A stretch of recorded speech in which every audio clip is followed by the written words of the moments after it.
भाइयों एवं बहनों, जय श्री गुरुदत्त।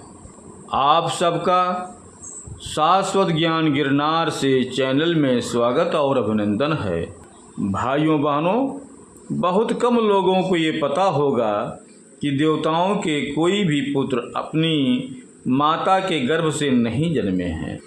ऐसा इसलिए क्योंकि देवताओं को ये श्राप स्वयं भगवती पार्वती ने दिया था। इसका वर्णन शिव पुराण के अतिरिक्त वाल्मीकि रामायण के बालकांड के 36वें सर्ग में मिलता है, जहां महर्षि विश्वामित्र श्री राम और लक्ष्मण को माता गंगा की उत्पत्ति के संदर्भ में कथा सुनाते हैं। आगे की वीडियो शुरू करने से पहले हम आप भाई बहनों से अनुरोध करूंगा कि चैनल को सब्सक्राइब एवं वीडियो को लाइक तथा शेयर जरूर करें एवं कमेंट्स बॉक्स में अपने विचार से हमें अवगत कराएं। इस कथा के अनुसार भगवान शंकर और माता पार्वती के विवाह के पश्चात दोनों पुत्र प्राप्त के लिए समागम किया। दोनों को रथ क्रीड़ा करते हुए 100 दिव्य वर्ष अर्थात 36,000 वर्ष बीत गए, किंतु माता पार्वती ने गर्भ धारण नहीं किया। ये देख कर देवता बड़े आश्चर्यचकित हुए और ब्रह्मा जी के पास जाकर इसका कारण पूछा। तब परमपिता ने उन्हें बताया कि यदि महादेव का तेज प्रकट हो जाएगा तो उसे सहन कौन कर सकेगा। ये सोचकर ब्रह्मा जी सहित सभी देवता महादेव के पास गए और उनकी प्रार्थना करने लगे। उन्होंने कहा, हे प्रभु, हम आपकी शरण में हैं, हम पर कृपा कीजिए। ये लोक आपके तेज को सहन नहीं कर सकता, इससे तीनों लोकों का विनाश हो जाएगा, अतः आप रथ क्रीड़ा से निवृत्त हो जाएं। देवताओं की प्रार्थना सुनकर महादेव अपने अंतःपुर से बाहर निकल आए और जिससे माता पार्वती असीम दुख, निराशा और क्रोध में डूब गई।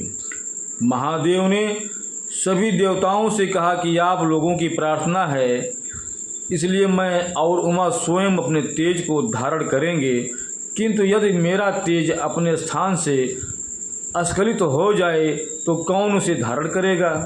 तब महादेव ने कहा, भगवान, आपका जो भी तेज गिरेगा उसे पृथ्वी देवी धारण कर लेंगी।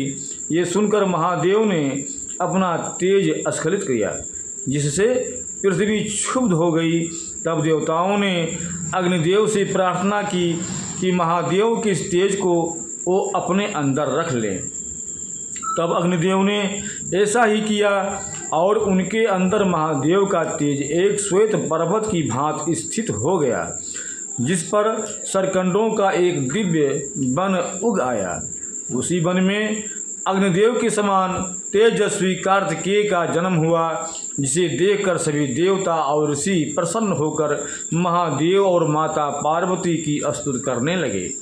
किंतु जो पुत्र उनके गर्भ से जन्म लेना चाहिए था, उसे इस प्रकार जन्म लेता देखकर माता पार्वती के नेत्र क्रोध से लाल हो गए।